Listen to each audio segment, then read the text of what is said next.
Hi, Jody. Hi, everyone. I'm Marcel Quiroga. I'm the founder and CEO of TQM Wealth Partners, a boutique financial planning and advisory firm with large capabilities located in the beautiful town of Marblehead, Massachusetts. And what we do is help people achieve financial independence and protect that financial independence so that they can fund their consumption, maintain their lifestyles for the rest of their lives, retire comfortably, and really we act as a CFO to our clients.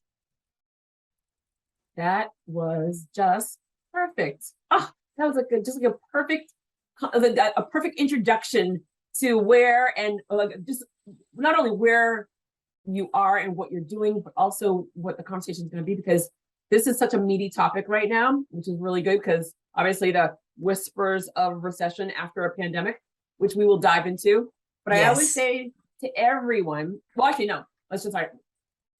Marcel is one of those people for the audience to know that she was on my original list of people I wanted on when I first started this podcast 2 years ago. And she was busy. She was busy. She was building up her business. She was like working really, really hard. I go then, of course, like trying to keep alive and try to make sure that so many people were not worried and scared. So I'm so happy that she's here because I've known you for years, for decades. I've known you for decades. In your last role, in this role, and we are in the same town. Yes. Yay. But I always say to people, like, where there's a lot of people I know, but I don't know. Yeah, that's which interesting. Which is like, look, I hear things, I'm like, how did I not know this? I know you, I see you, but we see each other in such a business way or at social events. We don't really know. And in order to really understand your business and what it is and what you do to serve other people, we need to understand who you are as the human being behind it. So can you start sharing your story from where are you from, where you're feeling from, where are you from, to let's just bring us to college. Absolutely. Well, wait, and by the way, we have time to talk. So we have time to talk. Oh, that's great to know, Jody. Thank you so much. And I'm so excited to be here with you. It's finally happened. I would have loved to be one of the first ones, but things happen and here we are. So I think a good place to start is just by saying that I'm a multicultural professional woman and person. So my parents are originally from Bolivia, but I was born here in the United States. I grew up actually in this beautiful town of Marblehead. And I left. I didn't know that. I had no idea. I had no idea you were like raised here. Really? See? Again, had no. Oh my God. I thought you just moved here like me. I mean, I've been here for 15 years and close to 15 years. Holy crap. Okay. I'm sorry. That was just totally. No, absolutely. It's a surprise. And a lot of people react that way, Jody, because, a lot of people who live here or not only in Marblehead, but in the town that they're, working in or growing their families in, oftentimes they're not from that town originally. They've relocated, as many of us would, different times in our lives, through different times in our lives. But when I was 17, my family moved to Bolivia. And so I actually lived in Bolivia for 20 years. I did what some people say is the reverse commute, where you have a lot of people from especially Latin American countries, but from many countries all over the world, coming to the United States when they're young, when they're going to start college. And I was leaving the United States around that age. And it was fabulous because I had never lived for an extended period of time in Bolivia. I had been there and I was raised speaking Spanish. So I'm fluent in Spanish and English, and I can speak French and Portuguese, but I can't say I'm fluent. I need to practice some more. So I actually went to college in a very non-traditional way. Again, the usual story is, you graduate from high school, you go to college, you start your career, and then you start your family. And I am not traditional in many ways. And so I started a family first. And when my son was 8 and my daughter was 6, I started college, and I went to a private university in Bolivia. At the time, I was also working, raising capital for a private financial fund. So I was working full time, studying full time, and raising my kids. Thank goodness my parents were close by, so they could help. You can't do this, it's not a one-woman show.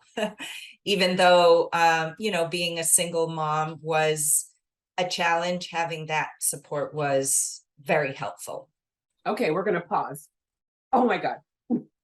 So let's start from 0 to 17 in Marblehead. How was it growing up in Marblehead? It was beautiful. I mean, I actually moved here when I was like 10. Okay. Okay. But Where lived were you on, guys? we Where were were you in before Salem. 10? Salem. Okay. So Okay. here on the North Shore. Yep. I started middle school in Marblehead. I finished elementary school in Salem at St. Joseph's School, which no longer exists, unfortunately, but a beautiful school. And I loved it. This is a beautiful town. We lived close to the beach. I could walk to Devereaux Beach. And we lived close to the library, the high school. I had great friends. High school was challenging. I think high school is challenging for a lot of kids, but in a small town, pretty much everybody knows everybody, and it's also an affluent town. And so there was what I felt, the pressure to live up to certain standards, dress a certain way.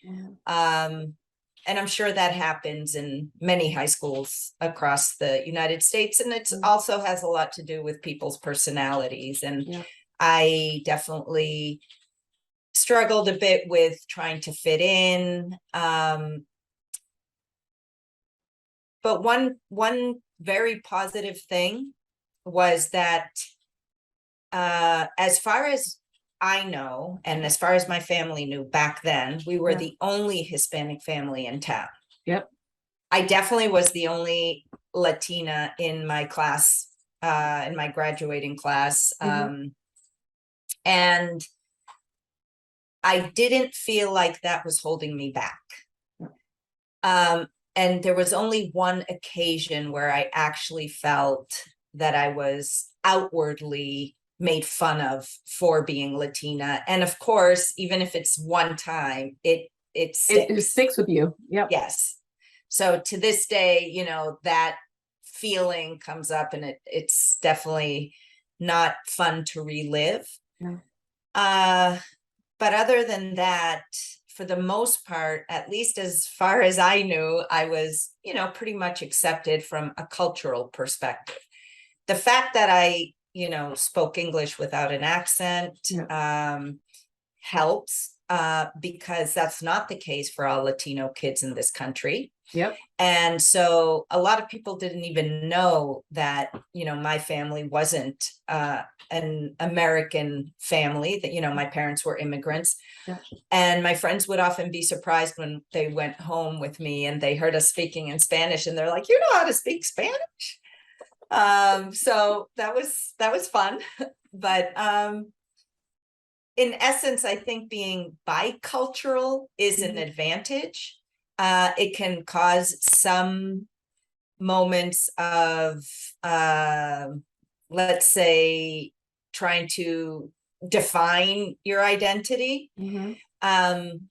So when people ask me where I'm from, I'm as much American as I am Bolivian. My blood is Bolivian.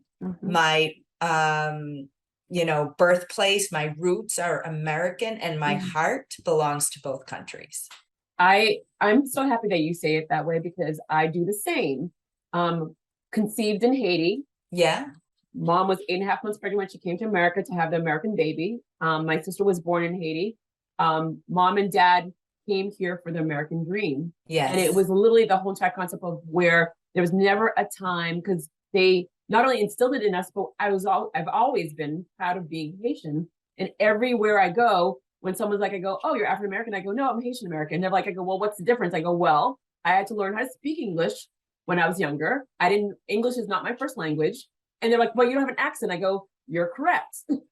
Worked hard, but also I was in theater school. I go, there's a lot of different reasons why we don't have accents. But when I'm speaking French, where I spent a month living in Guadeloupe, where it's a French speaking country. And they're like, well, we understand you and you have an accent. We know you speak, it's not your language. And islanders know islanders. So it's like the identity is still there when you're on the island. And yet when I'm here, people are like, I go, there's something different about you. You don't seem like you're this, or you don't seem like you're that. I'm like, you're right. You could ask me, because when I see something uniquely different about someone, I'm going to ask, like, where are you from? I'm from here. Where are you from? There's more to you. Where are you from? I always ask, and I love doing that because I love getting to know people. People are so much more than what we see at, face value. Yeah. And I've taken up pickleball, for example. I love playing pickleball. It literally is a thing. It is a thing. And I met two ladies recently who play, and I did what most of us do. I jumped to conclusions. I thought one was European. I thought the other one was Hindu. And it turns out that one is Brazilian and the other one is Puerto Rican. So I'm so glad I asked, and it is a challenge, I think, as humans that we face, to not judge books by their cover, to not inquire, be curious, and just let people be who they are, but celebrate who they are. Yeah, but the thing is, I was always that kid that was curious. I'm the adult that's curious. Yeah. And I never liked that whole entire, we're in the American melting pot. I'm like, no, because if you melt us, we all blend. I want to be a salad bowl. I want to know where all my items are in my salad. I was also that child that my parents were like, she's going to get kidnapped, because I see something and I'm like, what's that? What's that? What's that? What's that? So for me, I've never been afraid to walk up to someone and ask a question, because I don't like the concept of talking about, well, I think that person's that person. Like, I don't know. Well, just ask them. They'll tell you. Right. They'll tell you. It's not a problem. And the fear of individuals not asking and then just having their own little thoughts, and a lot of the prejudices come from that. That's what we're trying to avoid in our world. And so that's why I wanted to see, because I moved into Marblehead is literally this August.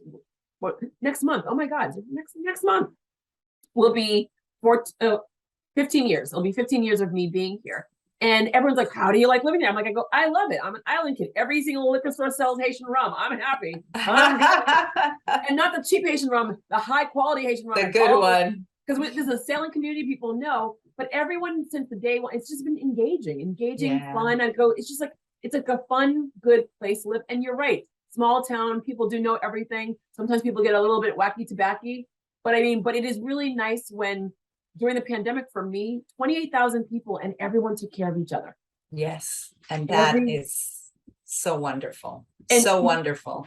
And I've actually gone back to my roots in that, my beginnings, I would say, more than my roots. Now I live in Salem and have the business in Marblehead. So I am in both communities that I love. And where people are just wonderful. But I want to address something you said about just asking people. Yeah. And I think oftentimes we forget that for the most part, people love talking about themselves. So if you ask them, they're going to feel good about it. They're going to feel seen, heard. They know they matter. On rare occasion, people say, oh, I'm American, even if, they have an accent or whatnot. And I respect that if they don't want to talk about it. But for the most part, I think people appreciate it. And it's definitely true. And I know from my work, people do like to talk about themselves, and that's okay. Ditto, absolutely. You are 17 years old and you are packing up and going to Bolivia. Why did you guys move to Bolivia? Number one. And number two, how was that? Like, where, yes, speaking Spanish, yes, visiting. Now you're moving, like everything that you've ever known in the States. And now you're living where you're going to have to understand how to form your own identity in a country that you were only a visitor and now you're a resident. How was that for you at that time? It was very challenging. So the reason we moved, my father was a professor of Spanish literature and philosophy at Salem State University, and he took a sabbatical year to study Andean folklore. And what better place than to go to his home country and— Excuse me, what is that? Andean, from the Andes. Okay. Yep. From the Andean regions, right? Like Ecuador, Peru, Bolivia, etc. And so he, decided that the whole family would go. It was a challenge. I had finished my junior year, so I actually left for my senior year. So that was very difficult. Well, that's the thing. Like, I'm like 17 years old. I'm not gonna go, she didn't graduate early, did she? Like, so, I mean, I enrolled in an American school in Bolivia. But nonetheless, leaving your friends behind, having to make new friends. Thank goodness my parents raised us speaking Spanish. And for all the, Latinos, Latinas, Hispanics, however you identify that are listening to this, please speak Spanish to your children, and please have them speak Spanish back to you. Don't lose that. It is a gift. It's part of the cultural identity, family identity, but it's also a resource in life. For work, for travel. And for me, it was just wonderful to be able to communicate without a problem. At that age, I probably had a little bit of an American accent when I spoke Spanish, which I have lost over time. So some of the kids were kind of fascinated by that in Cochabamba, the city where we live, the third largest city in the country of Bolivia. And I wasn't thrilled with, moving to a third world country, but it has given me so much. The first and most important thing, and that's people, are my children. Thanks to that, I have two wonderful, now adult, independent children, one of whom is married, and I have a beautiful— That's so weird. You have a child that's married. How is that? And a granddaughter. What? When did that happen? That happened in 2018. Yeah, my son and my daughter-in-law married in 2014, and then in 2018 they had their baby Victoria, who is 3.5 years old. Yep. That's crazy. It is. It's the most beautiful thing in the world. In fact, I bought her a copy of your storybook. Yeah. Yay. Yes. Well, I remember when I delivered them to your door, but I just thought they were for friends. Oh, no, it was for her. Yes. Congratulations. So special. Thank you. Wait, what does she call you? She calls me Abu Marcel. So in Spanish, grandma is abuela. Yep. So the first three letters, ABU, Abu Marcel. Oh, perfect. Oh my God, I love it. All right, wait, we're going back to Bolivia. So you decide not to go to college just yet. So you started a young family. I started a young family. I got married very young, lived on a dairy farm. You lived on a dairy farm, that means you owned it and you were actually part of it? My ex-husband owned the dairy farm. Yep. And we built a house there. Our kids were running around there. And even after I divorced, they would go there and just have a blast with, the cows and all the land, the beauty, nature. A beautiful, beautiful place for children, no doubt. But it was hard for me. I'm not a country girl. Marblehead is not a large city, but it's definitely not the countryside. It's not the country. It's not the country at all. And we're so close to Boston, which is another beautiful thing. And I love the city.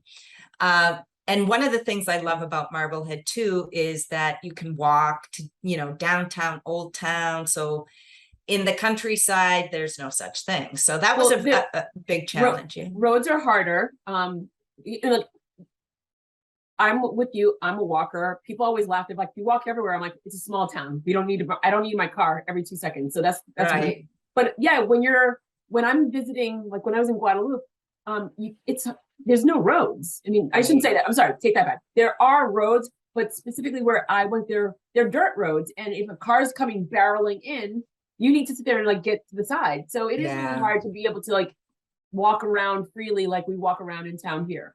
Yes. And at the time, when I was living on the dairy farm, it was a dirt road to get to the dairy farm. Now it's at least cobblestone. I believe they've paved it all the way there. Okay. The city of Cochabamba is actually very much a walkable city, but I wasn't in the city for the first 8 years. So, and then, you know, things happen. I got divorced. I moved into the city with my kids into a condo, beautiful place, tough transition for 2 children who were growing up on a dairy farm. But like I said, they always were able to go and, you know, spend time there. And then I did what I had wanted to do from a very young age, which was go to college. I studied business. But I also had to work. I didn't have, you know, the privilege of going to college and then I'll find a job. So I started at a foundation for sustainable development. Okay. Why? Because the opportunity presented itself and I was prepared to take that opportunity. And I'll just say that that is the definition of luck. Luck is the combination or the intersection of be prepared and when the opportunity presents itself, you take it, right? Opportunities don't always present themselves, but sometimes they do. And if you're not prepared, it's, you know, a lost chance. But I also feel that you were raised with work ethic. 100%. You were the work ethic was there, the curiosity, even just your father just like being a professor, the curiosity was there. You watched this, you were raised with it, like just even picking up and going to another country. Look, my dad was like picked up from Haiti to America to, I mean, like most Haitians are Haiti, New York, Florida. My dad came and visited a cousin during graduation, saw Boston, went back to New York, my mom, and told my mom, we're moving to Boston. She's like, we don't know anyone there. He's like, I go, that's okay. We're going to figure it out. And literally that weekend, they packed up and they moved to Boston. So internationals tend to be very adventurous already. Yes. So opportunity works only when you have the curiosity, you have the work ethic, because a lot of opportunity comes in front of a lot of people, but they just don't know what to do with it. Exactly. And they're not prepared for it. Maybe they would want to take the opportunity, but they're not ready for it. So, yeah, so this is a foundation for sustainable development that is in different countries, headquartered in Sweden, and helping small and medium-sized business owners, one, grow their businesses. Two, have access to credit in order to grow their businesses. And three, working under the conviction that poverty is reduced when there's more employment. So more 100%. Jobs, less poverty.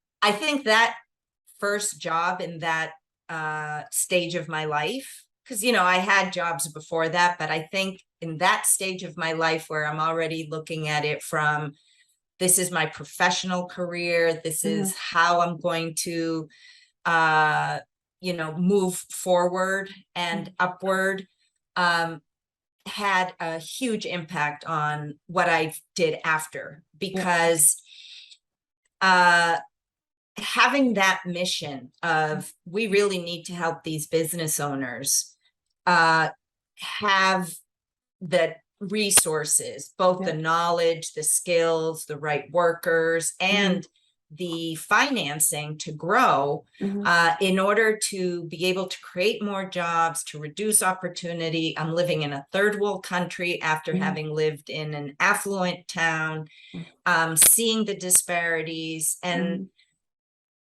I realized that what I need in my life is purpose. I don't need a job. I need a mission. And I probably wasn't quite aware of that at that time, but I have become aware of it, and it has guided me throughout my career. You're saying that you needed a purpose. Yes. You were a mom, you had children. Most people just assume like that's my purpose in my life. You're still in Bolivia. You're now applying for school, but you have this job. What is that? What's the degree? What is the thing that you gravitated towards in school that would help you and support your purpose? Yeah, so you make a good point. You know, obviously my purpose is raising my kids and providing for my children. And there are many jobs you could do to do that, to make a living. But I wanted a job that had more of an impact. I'm convinced that we're all here for something that goes beyond, meeting our basic needs. Obviously, first and foremost, you have to meet basic needs, but beyond personal comfort and satisfaction. So I decided to study business administration, and I minored in financial marketing, not just marketing, financial marketing. And I wasn't really sure what I was going to do with that, but I knew, and I do tell this to students or, young people, every organization, whether it's a nonprofit, whether they're in education, healthcare, it's a bank, a supermarket, they need business administration, right? So I knew it would be broad in that sense. And at the same time, I was honing my skills in finance through this foundation. And 2 years into college, I got an offer to join a private financial fund, which, for those of people who may not know, that a private financial fund in Latin America is very similar to a bank, in the sense that they're raising capital through deposits, savings, checking, CDs. In the case of the one I worked for, though, that money that they were raising was very similar to the foundation. They were lending to small and medium-sized businesses, also with the purpose of helping them grow their business to help reduce poverty. The biggest difference was, one, they're raising their own capital, they're lending the capital, and two, they were for-profit, they were not non-for-profit. So that's really where my career started, heading into the financial services industry. I love that how you say that the financial marketing. So for me, I'm a global marketing and strategic. People are like, I go, well, it's just marketing. I'm like, no, everyone has a niche of what they want to focus on. And for me, same thing in regards of, I was lucky that my parents had us traveling around the world. And we went to Haiti when we were younger. And I just remember, again, Haiti labeled the poorest country in the Western Hemisphere. And to be able to see that and how other countries were doing it, as well as in America, I knew that if you had the right marketing, your country could do just as good as this country. Right. Yes, politics always plays a role, but the community basically builds from there. Right. Communities can literally change the whole entire trajectory of what any political thing does. So there are parts of Haiti where, perfect example, where when the earthquake happened, Anderson Cooper was on the air saying, whether you live in a house, a shanty, or a mansion, and everyone's like, literally, I got phone calls and emails, there are mansions in Haiti. I'm like, yes. Same way there are affordable housing in Marblehead. And everyone's like, exactly. So people have this, they see things on TV, they hear things on the news, and they get locked in. And I'm like, you know what? Everyone, if you can get an opportunity to learn the same way, so if I have a skill set, I'm going to bring it to your country to like help you build up from there. And I love that you took that whole entire the global finance, because again, that knowledge that you were building up can help the community, but they don't know how to utilize it. They just assume I'm going to go to the bank, or I'm going to do bookkeeping, or I'm going to do like my taxes. They don't get the whole entire concept of the growth of their funds, whether it's small or Exactly. large. The growth of it is so important, because people just assume I make money. I go, that's great that you're making it, but how are you growing it? Exactly. Exactly. How, And what is the purpose of the money that you're making? absolutely. Well, that's another huge thing, because people don't put purpose to it. Exactly. Yeah. Yeah. How are you perceived as a woman in Bolivia in the financial role? Because a lot of these roles tend to be male dominated in the United States. And so how were you perceived in Bolivia in this role that you're taking on this, yes, purpose for you, but financial is most women you see as like a teller, but then you're like building yourself up in this industry. How did it happen that you built yourself up, but also how did you translate it into the United States?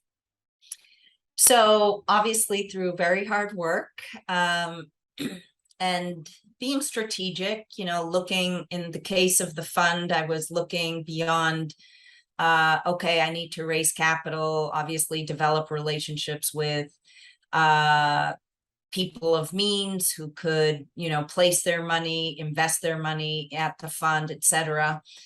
And saying, we need to get the message out in different ways. We need to be part of the community. So I created different strategic partnerships with the city. We would have a day where we would close the street where the fund was, and we would educate people on the importance of car insurance, believe it or not, because at the time it wasn't a requirement to have car insurance. And that audience was not the people who were going to invest in the fund, but they were going to open their savings account. They were going to buy their insurance with one of our insurance partners and whatnot. But we were getting a name out in the media. I was the, public official spokesperson for the fund. So doing things like that, making sure, I'm talking about the 80s, right? So making sure we had a website and, all of that was fairly new. And then I got an invitation to join the oldest and largest commercial bank in the country. And I jumped at the chance. It was, going from I'd say medium-sized financial services firm to a very big firm. And being an old institution had very much set in their ways. But I was hired to, originally my first role was in customer service, to lead a team of about 70 people to refresh the way they did things, because they were still using the old savings book, and the ATMs needed updating, the way systems were managed needing updating. So it was a big project, but it was a lot of fun. And then I had the opportunity to lead the commercial lending team. And I say that the common thread, whether it was at, the foundation or at this big commercial bank, or then when I came to the United States, has always been people and the value they put on things. And, we call that finance, because finance is about people and the exchange of, things that you've put a certain value on. And so, but behind every balance sheet, there is a story, and behind every story, there are people, and people matter. And that is maybe jumping a little bit too much ahead, one of the reasons I started my business. But yeah, I definitely want to address what you asked me right now, which was how did the transition to the United States happen? Mm-hmm. So once my son graduated college, I you know, my In kids, in Bolivia. no, I'm sorry, high school. I said college, I meant high school. Yep. We had been, the three of us, my daughter, my son, and I had been talking about moving to the United States for a long time. Uh-huh. But my son really wanted to graduate high school first. Mhm. So once he did, we moved here. We were welcomed by a family that were and are very good friends of, you know, my parents and the whole family.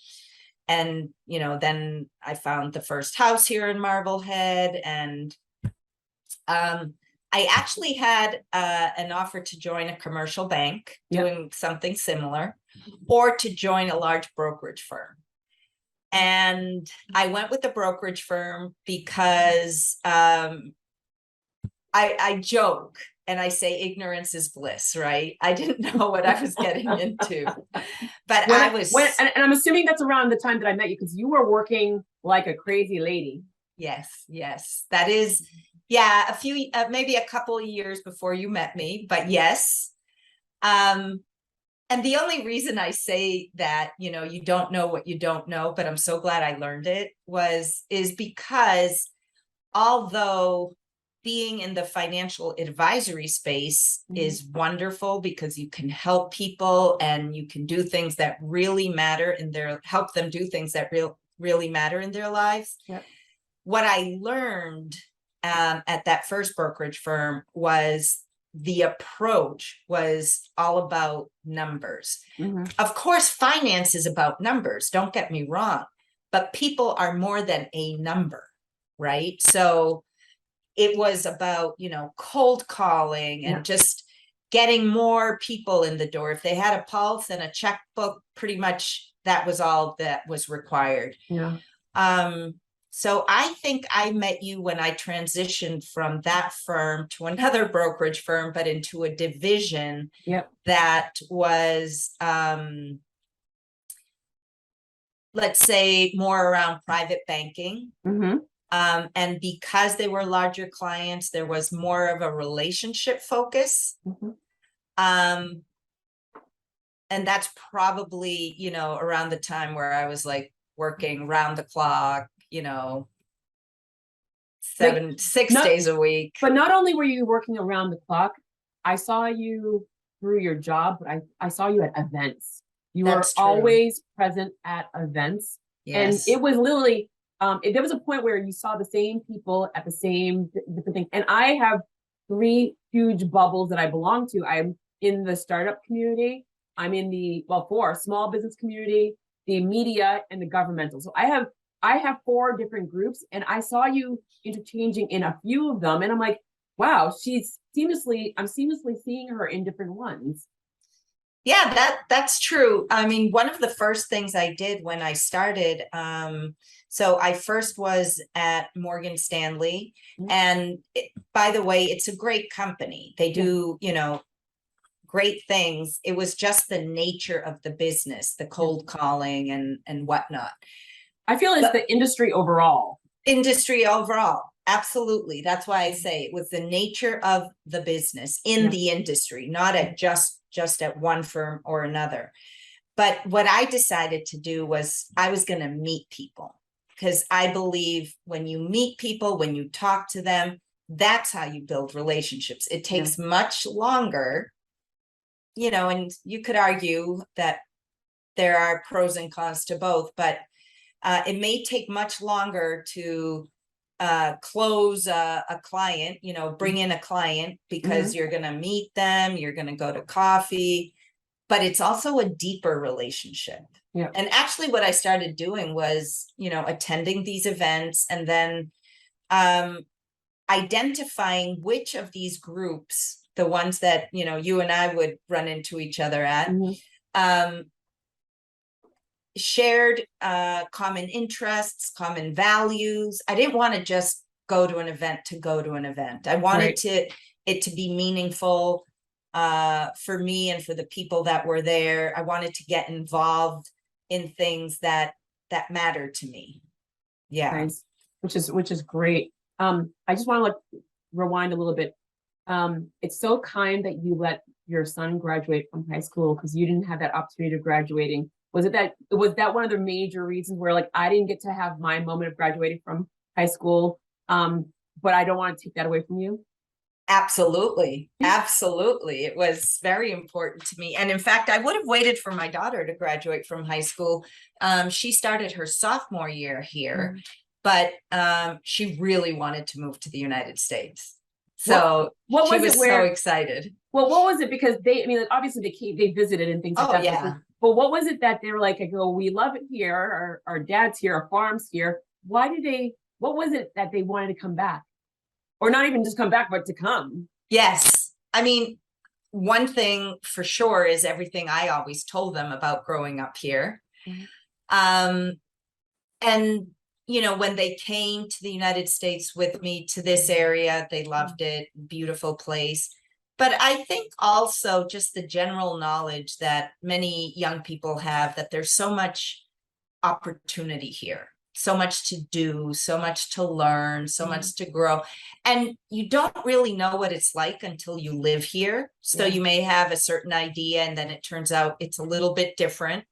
But whether it's different or not, it helps you grow as a person when you move into or when you move to a different country. And obviously the United States, when you're not from the United States, they have the advantage that their mom is from the United States, but it's kind of where everybody wants to come to, right? It's the land of the opportunity. Despite all the craziness, people still do want to come here. Yes. And even being American, right? Being born here, and you asked me about what it was like to be a woman in finance in Bolivia, and it wasn't easy, not by any stretch. I was gonna say, I can imagine, because like most, I mean, especially in these like male dominated locations, countries, not even the industry, but the country in itself, where it's like, I go, men do this, women are at home taking care of the family, etc. So that's why I was like, I go, how was that for you? Like, and you're climbing, you're working hard, you're a single mom, 2 kids. Like, how was all of that going on for you? And they respected you to continue to let you grow. Yeah, I think it's very much about results. But there was a ceiling, and that ceiling is starting to crack probably, but it was, I mean, one of the reasons, aside from wanting my kids to come here and have the experience, their own experiences, but in the country that I was born in and grew up in, aside from that was, I want to grow in my career, and I just don't see where I'm going to go from here. Right. So, but to tie that in with what I was saying about, you know, you imagine things are going to be one way in the new country and you learn as you go. When I moved here and started working for the first time as a professional adult in Boston, it was different than what I expected. Good way or bad way? I'll just say it was more male dominated than I expected. And that's, yeah, that's the nature of the industry. Even back then, it was 2005. And I was often asked, like, whose assistant I was. Yeah. And I was still sitting in rooms surrounded by men. And that's not to say that there weren't other women, but there were very few. There are more now, but the numbers are still in favor of the men. There's and then when you look at leadership roles, even more so. Well, let me ask that question though, because we hear about math and science. We hear about how girls are smart, they get out there, they go, and yet when they're interested in boys or boys start teasing them, they pull away from that. And they're trying to get women, more young girls involved in math and science. At that time, were people as interested in the industry as you were? I don't think so. I think this STEM focus was just starting. And if you're just starting, that means you're starting with young kids.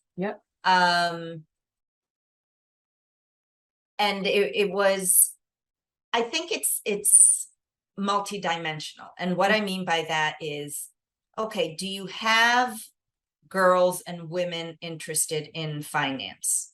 Step one. Step one, right? But step two, do they have the opportunities once they're, shown their interest, they're prepared? And what we know is that when a company is led mostly by men, they're gonna favor their peers. Yeah. And that's, sometimes people don't understand why we need DEI initiative at a company. And it's because that initiative is about creating awareness of who are we surrounding ourselves with. Because if I'm a white man leading a company, my friends are probably white men. Yeah. And my colleagues, and I'm going to promote them. And one person that comes to mind, it's a woman that I really admire, is Sally Krawcheck. Yep. Who in 2011 left Bank of America because she didn't get a promotion that she deserved, in my opinion, and more importantly, in her opinion, and that she was known as one of the most powerful women in Wall Street. And but she was passed up for a role that should have been hers. Yeah. And so she left. She said, I'm not gonna put up with this baloney. And but more often women don't leave. Yeah. Right. For many reasons. Sometimes they can't, or they may be afraid, or they don't have the support, or even the internal and the external resources to say, I'm going to face this on my own, because it's a big monster to face. I think that I definitely want to add to the fact that just because you have DEI, you have to believe in it. Because I was at a location that I worked with that I don't talk about. I was asked to meet with a group that came in from the South, and they're like, we would like to hear your opinion in regards of how do we get more members to join that are diverse groups. I go, okay, well, you're from the South. I'm going to ask, and I was like sitting in front of the CEO with the team. We're having a lovely breakfast. And I'm going to ask the simplest question in the world. They're like, what? I go, do you have any friends that are minorities? And they're like, of course I do. They're like, why aren't they members? And the guy looked at me like I had 50 heads. I'm like, I'm not dropping a mic. I'm not saying anything. That's just not like, this was the lowest hanging fruit question that I could have ever asked you. Right. If you claim that you have friends that are minorities, that are business owners, why are they not your members as well? Right. So there's step number one of solving your problem. And so I'm seeing all these individuals that have DEI titles. I go, but guess what? If you don't have the buy-in, the full 120% buy-in, then it doesn't work. Because Blue Cross Blue Shield, that I love them, because the head person, I remember I went to an event kicking and screaming. I hate diversity and inclusion events because they're just done poorly, especially with the global background. And I travel around the world. When you see it done so well, and in the States, when I go, I go, once again, another shit show, sorry to say. But I walked into this one kicking and screaming, and everyone on the panel was not just diverse, but mixed. And I'm like, oh, boom. That's awesome. It was so epically done. And the CEO that he just stepped down recently, he goes, the reason why my company is diverse is because I grew up that way. My parents had people in our house that were diverse. I only know this. So when I walked in the company and I looked around, I'm like, this is weird to me. Yeah. I go, as a white man, this is weird to me. I have to change it. And so getting a person that has a title doesn't help if the entire community doesn't buy into the fact that it's needed in the community. That's a very, very good point. It's very true. And you have to have buy-in from all the leadership, all of the leadership, from the very top and the whole team. But, you know, I guess my hope is that when there is a DEI initiative, the companies that have them are really committed to that. Because not every leader has grown up in a multicultural environment, multi-race environment, people with different beliefs or views. But at this point in our lives, in the, you know, at this stage in the world where we are as that we can at the very least expect that they get educated and that they purposefully now surround themselves with people of different races, genders, sexual identity, ethnicity. So if it's not a natural thing, then you should seek it. Absolutely. So of course, I love the word that you just said, the education. So let's talk education. What does your company do? Who is the perfect person that needs to engage with you, and why?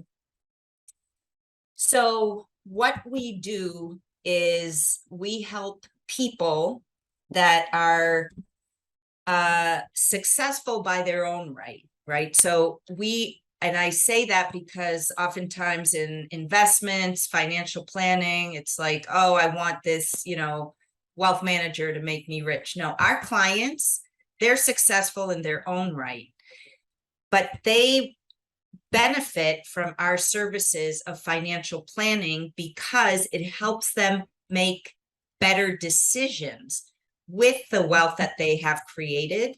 And then it's our job to help them protect that wealth and to continue to grow that wealth so that they can fund their lifestyles and so they can live and build their legacies. And that's where the meaning comes in. So I want to say that here, the understanding is that financial resources are used first and foremost to meet our needs and our aspirational goals. And once you have taken care of yourself, once you have done the things that you need to do and that are important to you and your family, it gives you the freedom and the ability to do things for others. And so by helping our clients, we're helping them first help themselves and then help others. So we do this through comprehensive financial plans and through wealth management, which wealth management really encompasses financial planning and investments.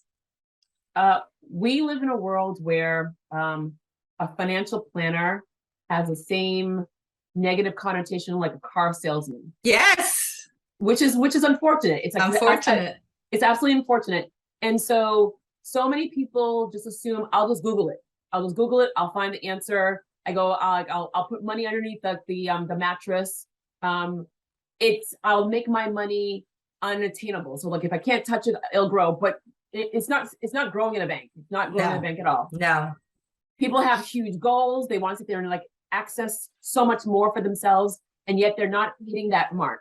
So what do you say to a person that I need to figure out how to make it grow? I'm listening to Marcel right now. I've heard her path. I go, but how does one feel comfortable about trusting someone to help them grow their money? Because we don't talk about religion. We don't talk about politics. We don't talk about money. Those are three things that people just don't talk about. So how does one learn about growing the money if they don't even talk about it at all? They don't talk about asking for a raise. They don't talk about upping their game in their business. They don't talk about it. They just kind of sit in their little like bubble of I'm going to do this by myself. And then they get frustrated because it's not happening. So what advice do you give to people where I need you, but I'm afraid of you because of the reputation that comes with you? So what I suggest and recommend people to think about is think about financial planning and getting help very much the way you think about your health, right? So we know the basic things that we need to do to be healthy, right? We know we need to eat well, we need to sleep well, we need to exercise. So let's just say those three basic things. Sometimes we need a nutritionist. Sometimes we need a personal trainer. Sometimes we need to meditate so we can sleep better. And sometimes we're not even sure what we need or where to start. And we can Google it. We can try to figure it out on our own. But then there's also the fact when it comes to health, physical health, we need doctors, you know, whether it's functional medicine or traditional medicine, but we need doctors. And at the very least, we are probably going to have a physical once a year because we want to be preventative, right? We don't want to find out that we had, and I can say this from personal experience, you know, I had cancer in 2014 and thank goodness I did my annual checkup and I, you know, found out and I could address it in a timely manner. So once you start thinking about money as a resource that enables you to do things, just like you think about your body, your brain as a resource that enables you to live and enjoy life when it's well, then start thinking about your financial health. And yes, do all the things that you can do on your own to be financially healthy, but seek out an expert to become financially strong or to stay healthy or to become stronger. The reality is that a lot of people do think that they can do what a financial planner does. And I often find that a little bit insulting because I've studied so hard and worked so much to do what I do, to have the business, to help the people. And this is what I do all day long. And, you know, I wouldn't dare tell an architect that I can do what he does or she does or so on and so forth with different activities. But there are some unscrupulous people in the industry who have tainted the reputation of those of us who are really doing this in a ethical manner, not only because we're required to by our regulators, but because we wouldn't do it any other way, right? So I also think that just like when you're going to choose your primary care physician, for example, or your nutritionist or personal trainer, but even more important, your primary care physician, you probably want to work with somebody that makes you feel comfortable, that gives you the time to talk about your health and things that are going on. Make sure that the person that you're talking to makes you feel comfortable, is listening to you, that it's about you, not about them. And that's one of the reasons I started my business, because I believe that this has to be about the people that we serve. It's not about me. Obviously, I do this for a living. Yep. But I know that I'm going to be successful if the person that is in front of me is my priority. Yeah. Because by doing what's right for them, I'm doing what's right for my business, right? So ultimately, it starts really with the way, and one of the reasons we don't talk about money is because there's so many emotions that money 100%. 100%. yeah, that money brings up in people, whether it's fear, it could be greed, it could be confusion, it could be overconfidence. It could be embarrassment. It could be embarrassment. And it's not uncommon to hear people say, oh, I want your help, but I'm embarrassed because everything is, you know, spread out or all over the place. I'm like, that's the last thing that you'll need to worry about, you know, working with me, because my job is to help you put things into place, have them clear to you, and use your financial plan as a decision-making tool, right? It's not just a, oh, a wish list. It's not a, you know, vision boards can be helpful and can be great, but that's not what a financial plan is. Right. It's a tool that helps you make decisions about what to do with your money, where to invest it, how to invest it. But it starts with you as a person. What are your values? Yeah. Right. And then even start looking at, is what I'm doing with my money reflecting my values? Did that last purchase I make really, you know, speak to the values that I espouse or that I say I espouse? Yeah. And there's no judgment, because, you know, there's nothing wrong with buying, you know, beautiful jewelry or that pair of shoes or that purse or the car. But know why you want it. Yeah. Why is it important to you, right? And then just enjoy it, but make sure you're not hurting yourself also Right. in other areas that are important to you, because what is decision making? It's choosing one thing over another, right? When I'm going to invest, am I going to invest in something that, you know, is highly risky and speculative, or am I going to invest in something that's more stable and has more long-term opportunity? That's just a decision that I'm making. Right. And that's what financial planning is all about. Pandemic hits. We are in between the pandemic and a lot of talking now of recession. What was it like for you, March 20, like February 20? I'm like, literally, like, I feel like we can start talking February, because as people like are realizing it was a definitely not March, it was January or February. So what was it like for you when you started getting the buzz? What was it like during, and what is it now going into the, like, a heavy talking of recession? Because personally, what was it like for you? But for the business, financial, people, there were ups, there were downs, people were in every single different direction. What was it like during that period of time of 2.5 years?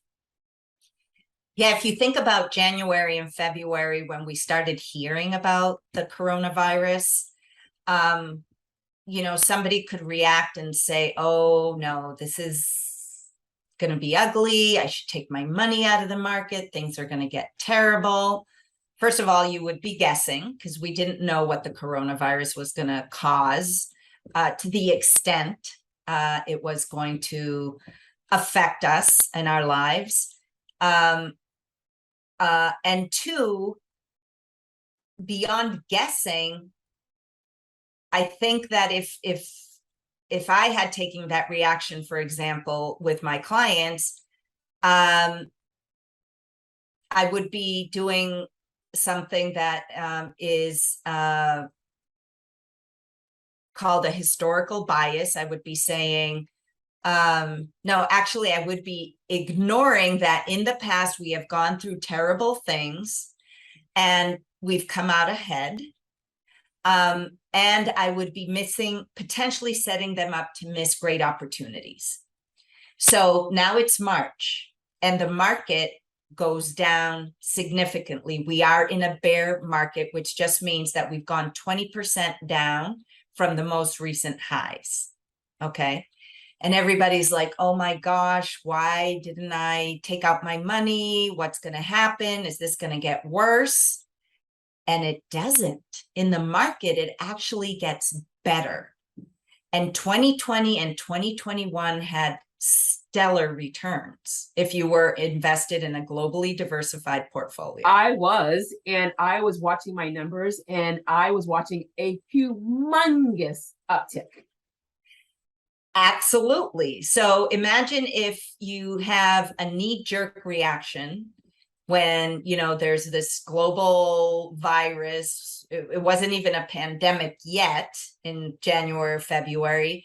And if because of that knee-jerk reaction, you take all your money out and you miss the train, right?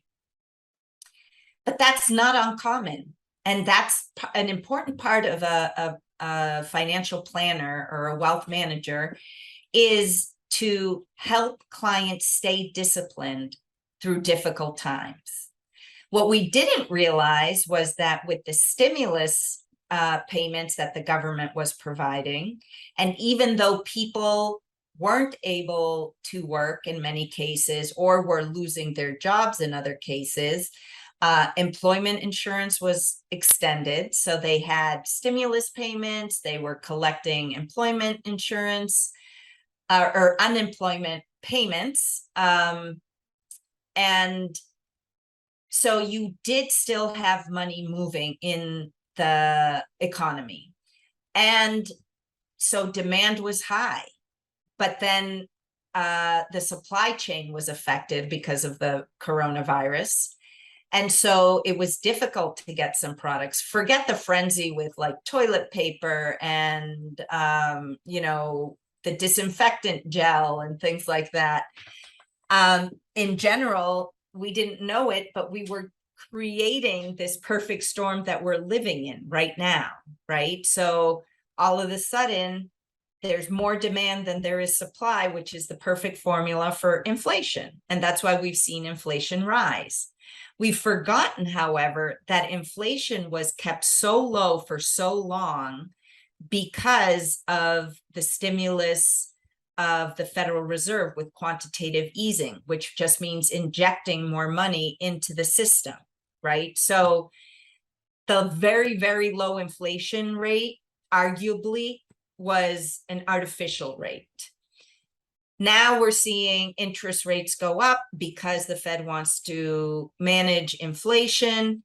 And I would say that the R word that everybody's talking about, recession, I would say we should think about a new R word, which is resilience, because we are a resilient economy. Yep. And if we go back to 1927, if we look at, what happened after the Great Depression and all the different recessions that we've had more bull markets, which means markets that are going up, than we've had bear markets. And what oftentimes people don't understand is that you keep your money invested, even if it's going down, and psychologically you think, I'm losing money, right? Because in 2021, maybe you had, I don't know, $500,000.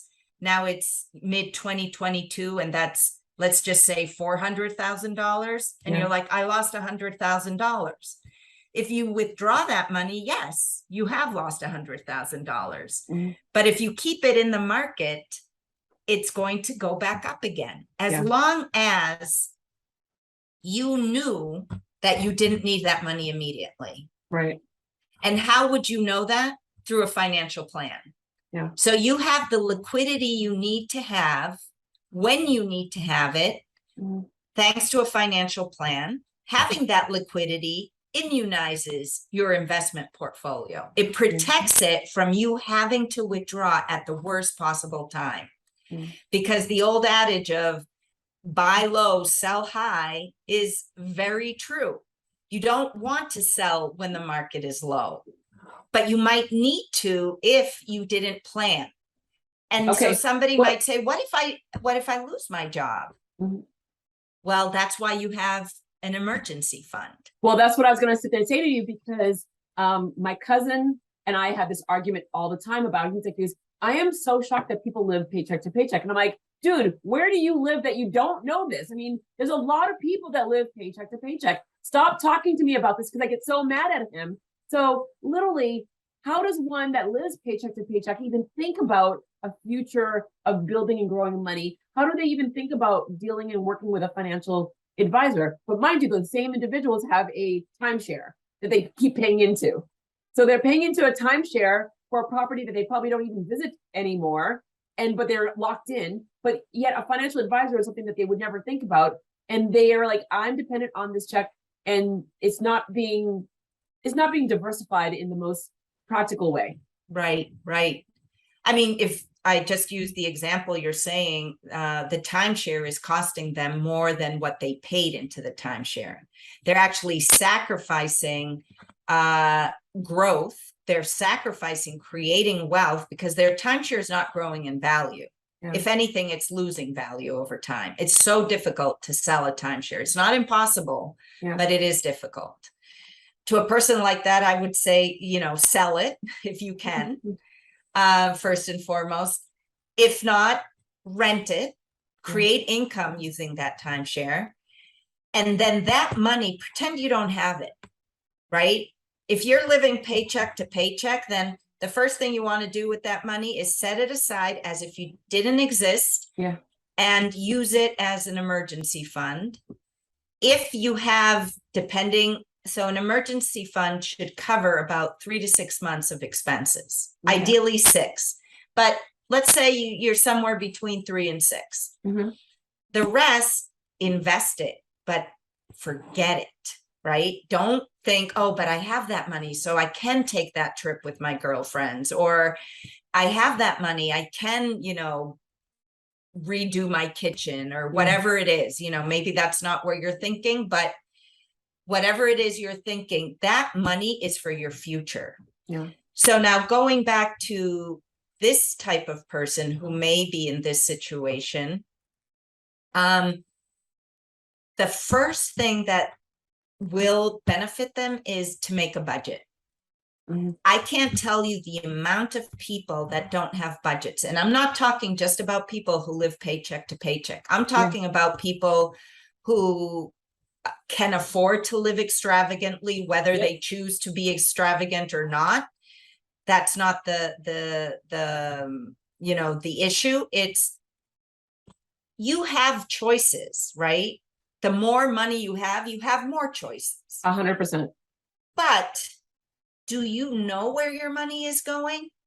Right? So when I say have a budget, if you're living paycheck to paycheck, first of all, just know where your money is going, right? Because off of the top of your head, oftentimes you have an idea. Yeah, most of it is going to rent or to the mortgage. And then the rest. If you have children, daycare or school activities. Yes. But then how many, subscriptions do you have? Whether it's, Netflix, Hulu, Apple TV, HBO. How often do you go to a coffee shop and get a coffee 2 or 3 times a day? Or because that adds up, and those coffees are not, it's not like you're going to Starbucks and I'm like, I want a coffee. Because a coffee is $1.25 or $2.50 at Starbucks. Right. A coffee.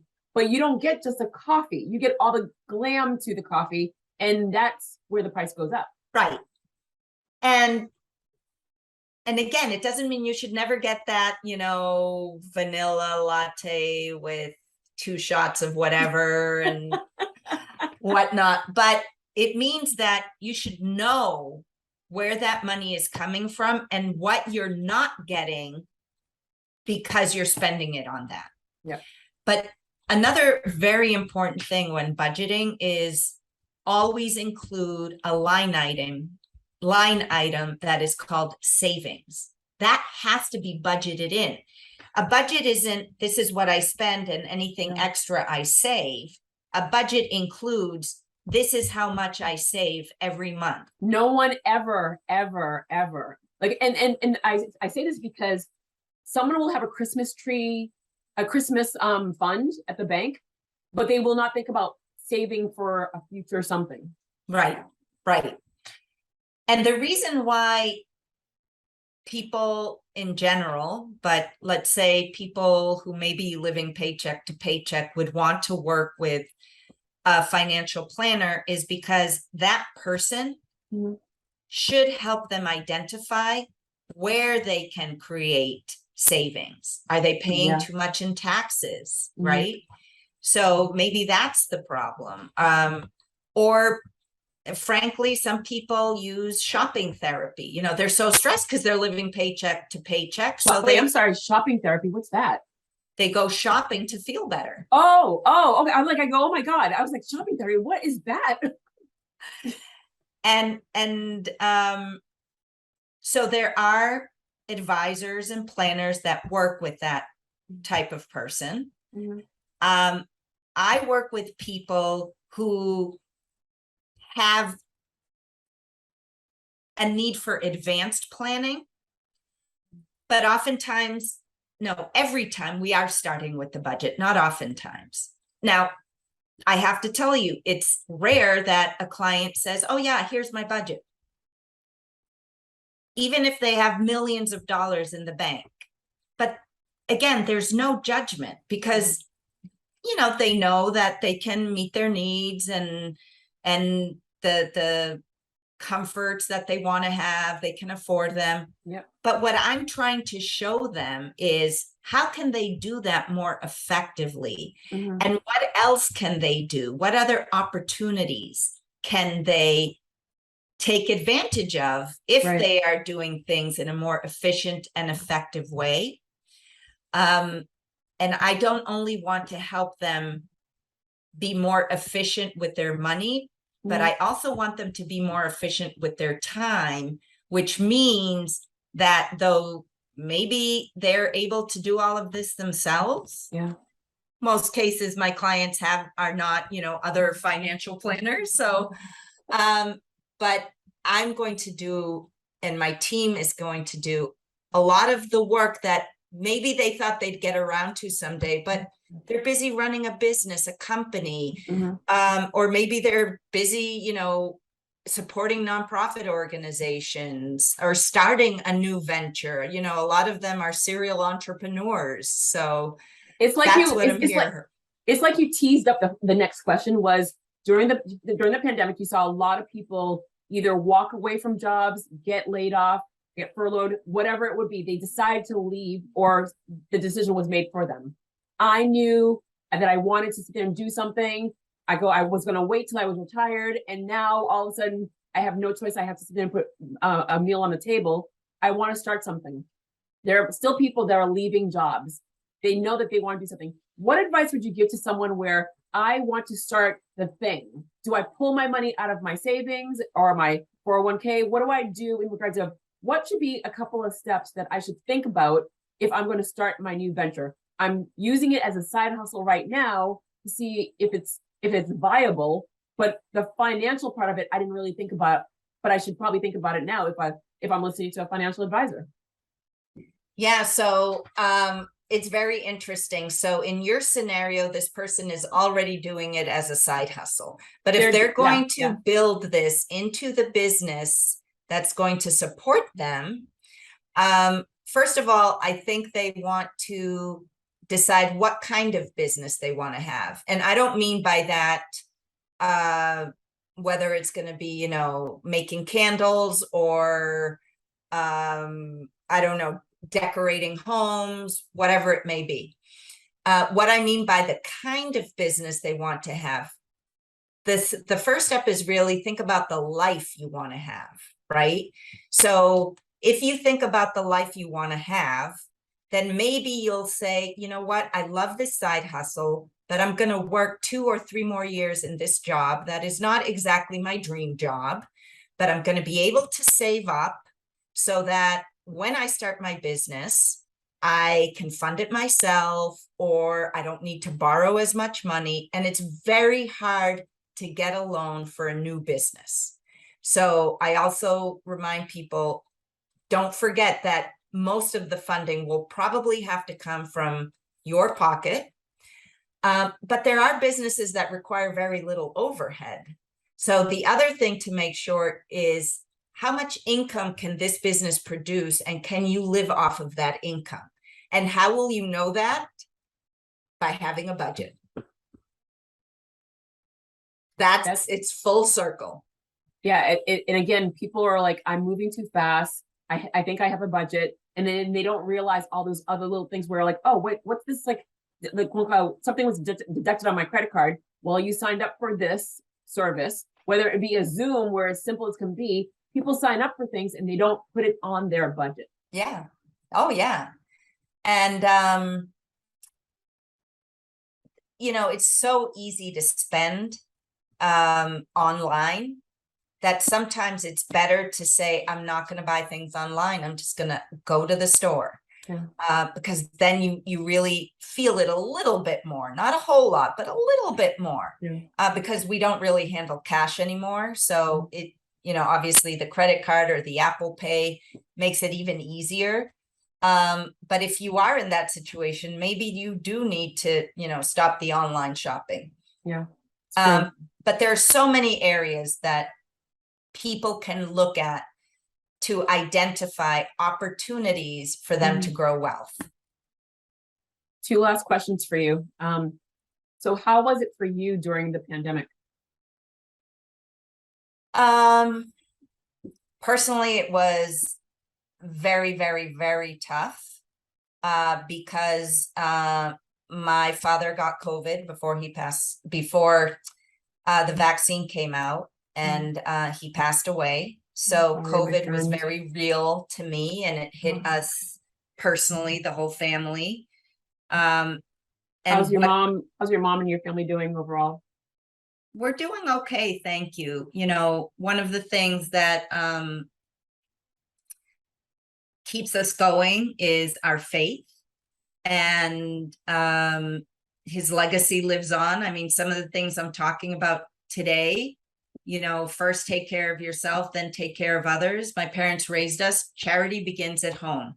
Don't give all your money away until you know that you are doing what you need to do to be well, not only now, but in the future, right? So thank you for asking. And the other aspect to that, and maybe some of the listeners will understand what I'm saying, is COVID is around us 24/7.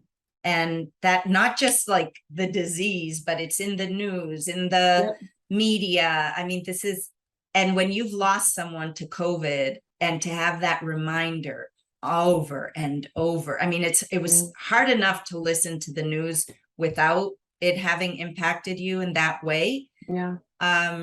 So definitely I'm very selective to what I listen to in terms of news, or, what I read.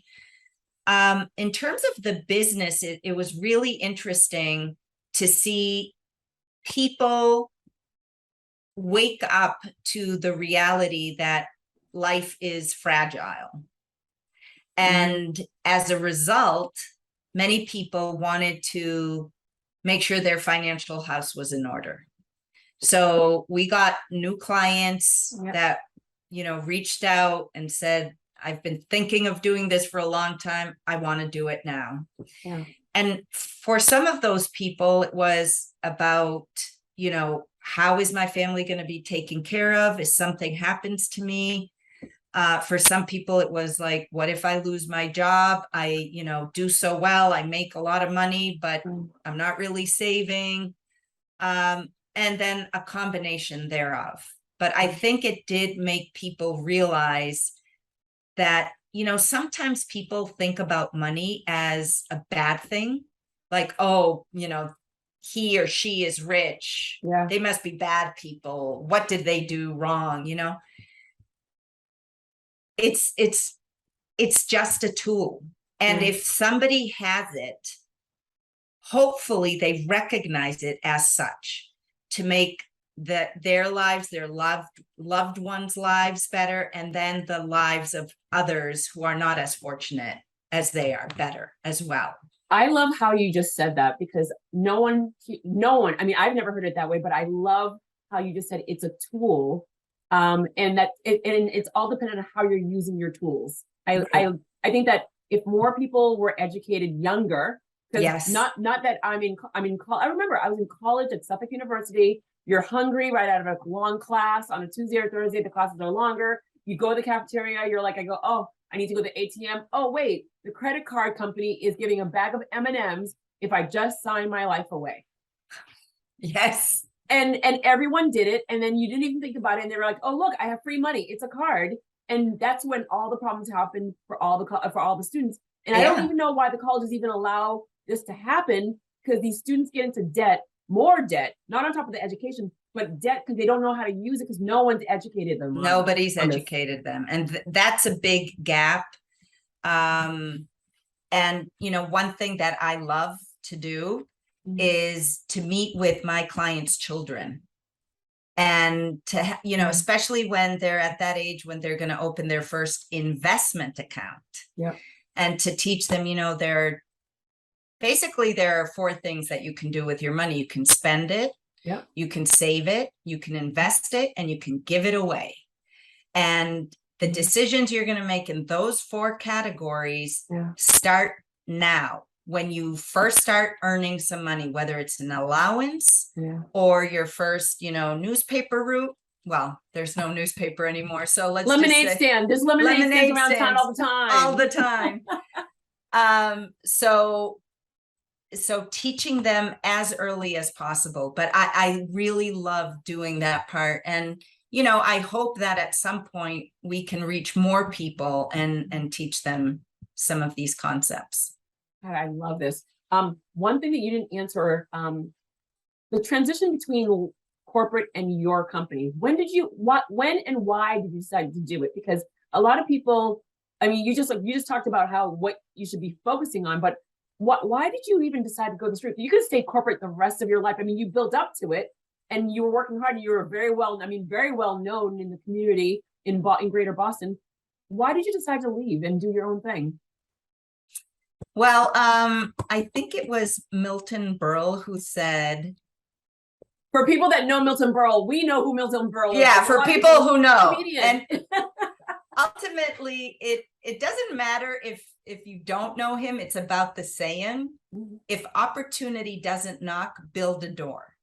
So I decided to build a door because, of course, I had great opportunities. I had great positions at the companies I worked for, but I wanted to lead. I wanted to be a leader where, and this is really the most important part, where we would focus on the human element as much as the financial element. And in my own way, I was able to do that in my space in the corporate world, if you will, but it was not at the heart of the companies I worked for, right? So when I decided to start my company, it was in 2016. I was cancer-free by 2015. I mentioned before that in 2014, I had cancer. In early 2015, I was cancer-free. And I'm like, I want to do this. Life is short. I'm ready.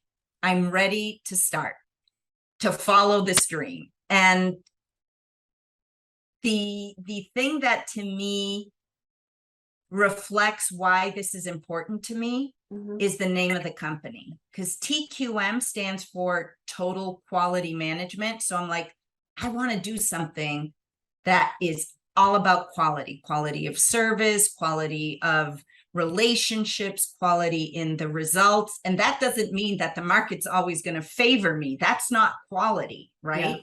It's making sure that the person who's investing, even in the downturn, is not hurt by that downturn, right? So that way we could have quality of life. Exactly. But the second meaning of TQM is Te quiero mucho, which means I love you very much. It's an acronym for Te quiero mucho. And I often would sign off, an email or a text, TQM, and I still do, to people that are close to me. But if you do things with love, they will have quality, right? And I talked about purpose. I talked about mission at throughout this conversation, but mostly at the beginning, I believe. And I believe part of our purpose is to love others. And the way we can express it is in the areas where we work, right? You don't need to become like a missionary in Bolivia or in Haiti to be a loving person. You can do that from a podcast. You can do that in global marketing. You can do that in finance. And that's really what mentoring. I mean, mentoring. Oh, absolutely.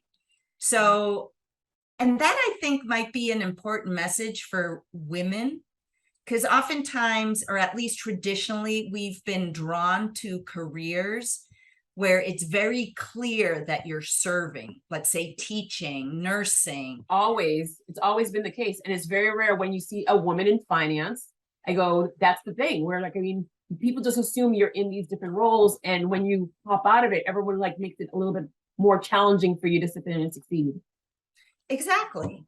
But if we took that core purpose of service, of love, of helping others to these different areas, whether it's science, I mean, the scientist who's trying to discover a cure for cancer, I mean, forget it, that is love for humanity. Yeah. But I'm doing it with the families I work with, and it's person by person, right? We can't, everybody who says they want to change the world, you can't just go out and change the world, right? Because I could go out and scream at the top of my lungs. Who's listening, right? But it's person by person, and in the area and in the spaces where you have the ability, the opportunity, and the privilege to work. What does your family think of where you, like, how you've like transformed?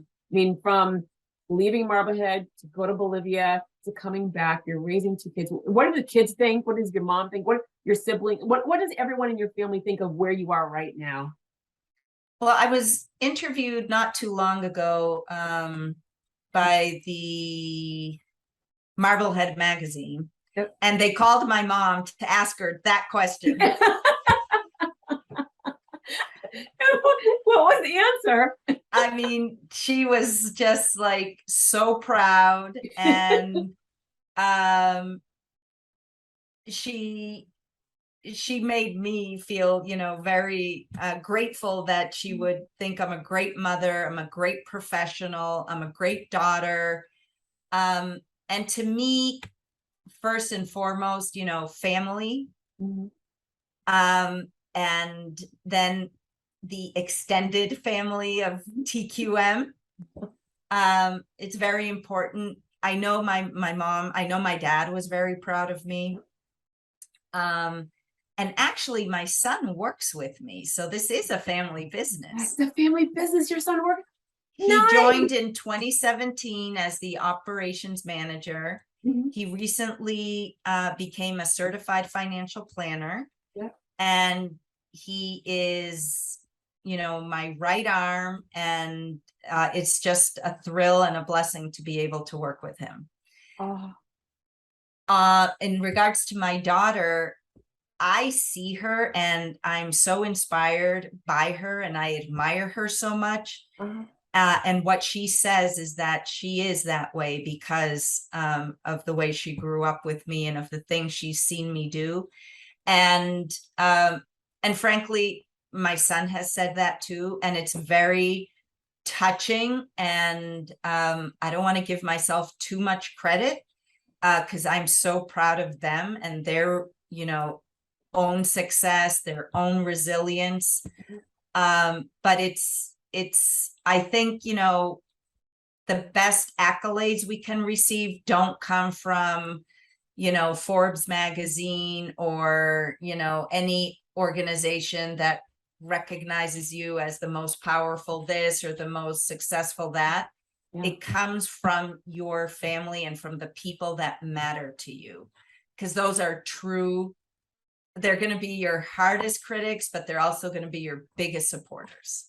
100, 100, 1,000, 1,000,000%. My dad died in 2015 of cancer. And sorry. And my dad's, thank you. And my dad's best friend spoke to him every single day. And one of the coolest moments was when I graduated from my MBA program, and all the deans would come up to him and say, like, we didn't drink Jodi's Kool-Aid when she first started. She's had such a large personality. We didn't know if she was for real. But after 2 years, we realized that she's the real deal, and that's because of you. And when I tell you, my dad knew he had cancer, and we didn't know he was hiding it from us. And to hear all of those, he said that was the best moment of his life. And then after he died, I was reading cards that I would send to him, and I would like write a lot of things in the cards. And I'm like, we knew each other and we knew what we meant to each other. And it's because of my parents I am who I am. Absolutely. And why I give back. So I agree with you, where we are defined, whether it's a positive or a negative experience, we are defined by our past, and what we do for other people, it shows because of the people that are in our lives today or people that are no longer in our lives. So I love that your dad and your mom did such a wonderful job with you. I love that your children, same thing, because literally you just like walked us through your entire life, and anywhere along the way, there could have been hiccups and there were some bumps, but not major divots. And you just shine, because the second I met you, you were absolutely a wonderful heart. The second I Oh, decades thank ago, you. like not years ago, Decades. Yes, I can't even believe it. Wow. decades ago, that I mean, like literally, and you've been consistent the entire time. Outside of your fabulous hair, I always love your hair. Your hair's so fabulous. Like I always knew where you were anywhere in the room. I'm like, yo, I see the like long curl. I'm like, I know where Marcel There is. she is. You There can't she miss is. her. Everyone knew your hair. But I mean, like honestly, you have been such a ray of sunshine throughout. Even like whether I see you on LinkedIn, whether I see you live, you are consistently amazing, sweet, kind person that's willing to Thank give so you. much of yourself. So I love that. I love this conversation. I love knowing people, but not knowing people. Yes. The This is more like, you discover, the more fun it is. oh my God, it's such So I a feel the same way about you, so much Jodi. fun.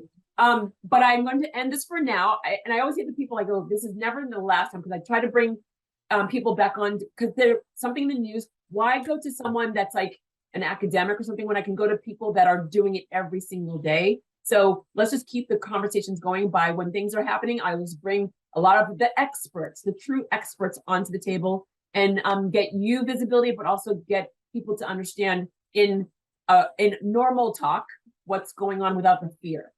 Absolutely. So my last question that I always ask, I end every single interview this way. If you had a personal ask and a professional ask, what would it be? We ask for our businesses all the time, but we don't ask for ourselves. So you have an opportunity to answer it twice. No matter how many times you're on, you're always going to have to end it this way. But your personal ask and your professional ask, what would that be for you? Oh, that's a toughie. But you know, what comes to mind is what I want to ask people is not to forget where they come from and to celebrate all the core aspects of their identity, but also not to forget that they can build a new self, right? So it's true that our past defines us, but that's to a certain extent, in the sense that there are always going to be things that either we wish didn't happen to us or we wished we didn't do. But every day is a new opportunity to redefine ourselves, to be the people that we want to be, but not to forget where we came from. Because one, that gives us our uniqueness, that, you know, all those experiences make us who we are today.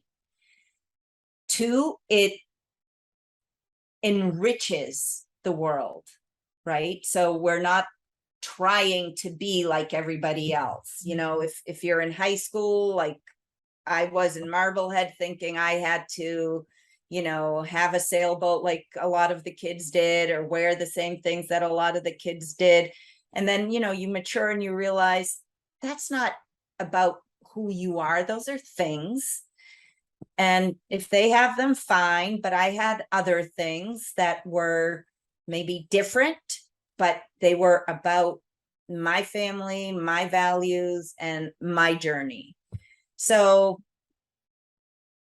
I guess if I had the, you know, within that context, my personal ask would be to be respected as a professional in finance, and that the fact that I'm a female and that I'm Latina wouldn't define the view people have of me. It informs them. It informs them of who I am, but it doesn't define the work that I do. It's the work that I do defines the work that I do, right?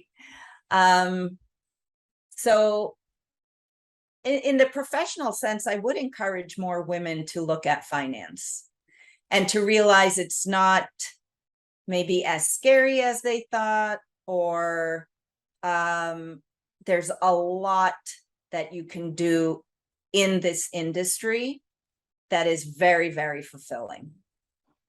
And that's for both men and women.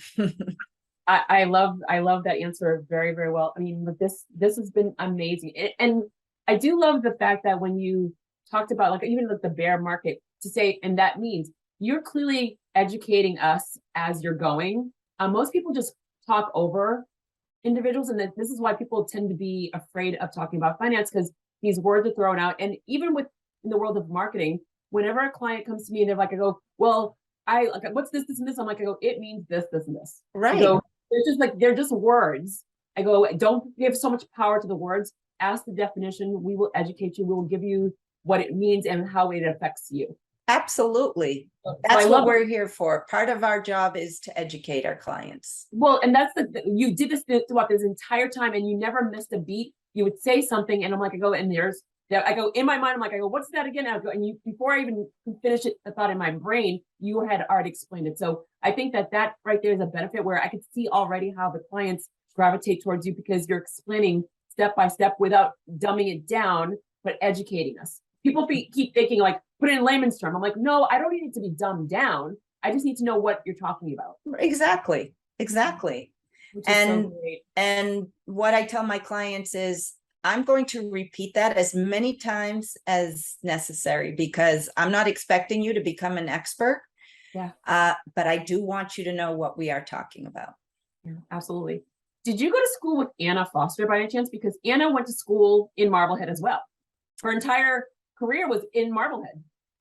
I don't remember. I don't think so. Maybe we missed each other by a year or two. I know it's the wildest thing because like when I was interviewing her, she's like, I go, yeah, I went to school in Marblehead. I'm like, what? She's like, I go, yeah, I was a Metro kid. I was like my entire, like from little, like the entire time she was in Marblehead, which blew my mind. Wow. It was great. I know. It was like I go, oh my God, you have to go and listen to her interview. It was really interesting. I will.